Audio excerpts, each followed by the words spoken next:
Person is dead and two others injured in a late-night street racing event in Antioch. Now, this happened along Anderson Road. It involved two Infiniti cars. Metro Police telling us that one car hit two other cars at Kenwood Drive.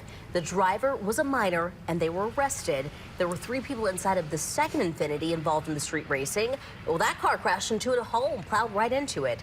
The driver died and his two passengers were taken to the hospital with minor injuries.